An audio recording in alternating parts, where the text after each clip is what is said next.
basically just come in, I don't find own out what my copyright. target is Fair for the day, use. press the button, just go, and the first piece of content, boom, it's just there on the screen in front of you. You take a look, you make a decision, you press a couple of buttons, it goes away, and the next one loads, and the next one, and the next one.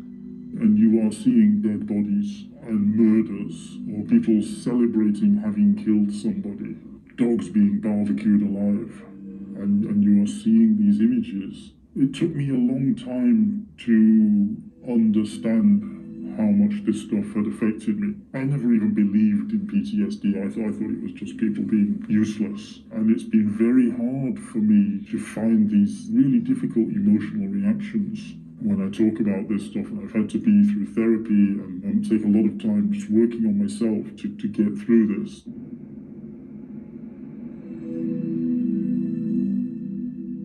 I used to work for Facebook, and my job was to spend 8 hours a day looking at all the worst things that people post online so that you don't have to see it. Mark Zuckerberg had just announced he wanted to hire thousands and thousands more people to do this work, and I think they just needed bums on seats, so I was snapped up.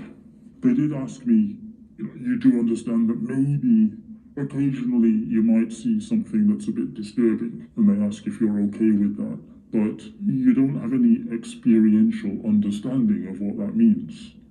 It's really difficult to quantify how much of it was of a particular type or how extreme it was.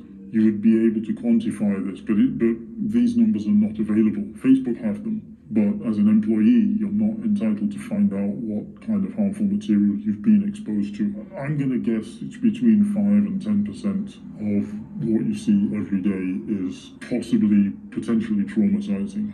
I can remember the first one that just was like a wow moment, and that was when we first started. I got this one day, and it's a super close-up shot of a man just jerking off, but I didn't want to reach forward, put my hand into that space to press the buttons to delete it. And eventually one of the girls did it, and then she picked up, there was a packet of wet wipes on another desk for cleaning the desk, and she cleaned all the desk, the keyboard, and her own hands before she went back to her desk.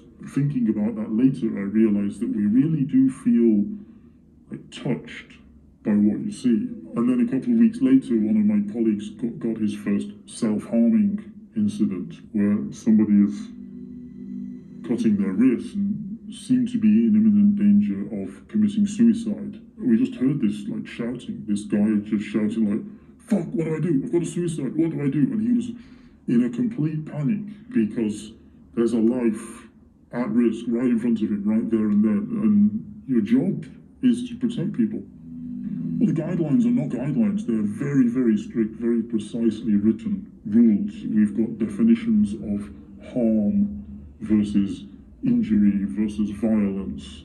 We've got clear definitions of what is hate speech and what isn't hate speech. Your head is swimming with all of these issues and things that you have to consider every time that you're confronted with this stuff. I think it would be easier to deal with the images if you weren't having to think about them so deeply. I worked the evening shift, so I would start at 6 p.m, finish at 2 o'clock in the morning, but then you would often wake up 3-4 hours later. You'd suddenly sit up in bed, remembering a decision that you've made and realizing that you've made a mistake. I've missed a nipple. You remember some image that you'd seen and you suddenly realise that there was a naked girl on one side or an ISIS flag in the background, so now it should have been deleted under the terrorism policy. So you're obviously replaying this stuff in your head unconsciously while you're asleep, but then you're not allowed to talk about your work with anybody. We've all signed non-disclosure agreements, the Facebook omerta. We've all been told again and again, don't ever tell anybody what your job is. There was a wellness team on site, and they were responsible for resilience training and mental health issues, but they're not trained psychotherapists, psychologists, they're not mental health professionals.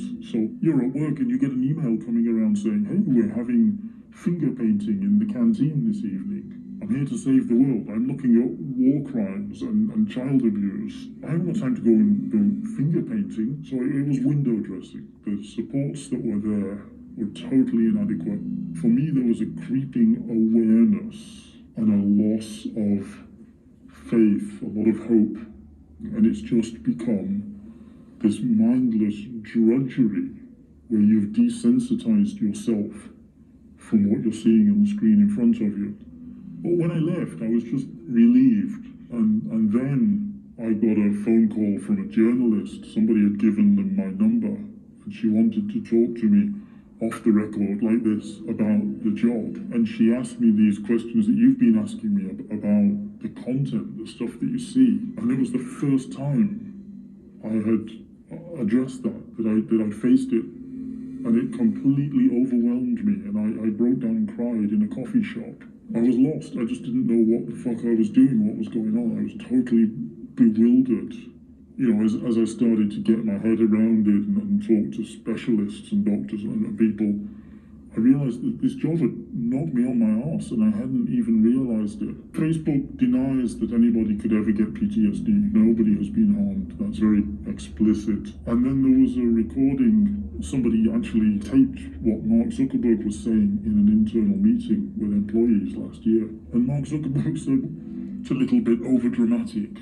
He just totally dismissed all of the criticisms that have been made. It's denial. They don't want to know what's going on, and they'll say the right things. They say things that sound good, but they don't fucking care. And Mark Zuckerberg, I don't care what he's been told by other people. These stories have been repeated enough times now that he needs to go down onto the shop floor and see how people work day in, day out, see what's happening, and talk to people who've been harmed, and embrace the fact that he's got a problem he needs to solve.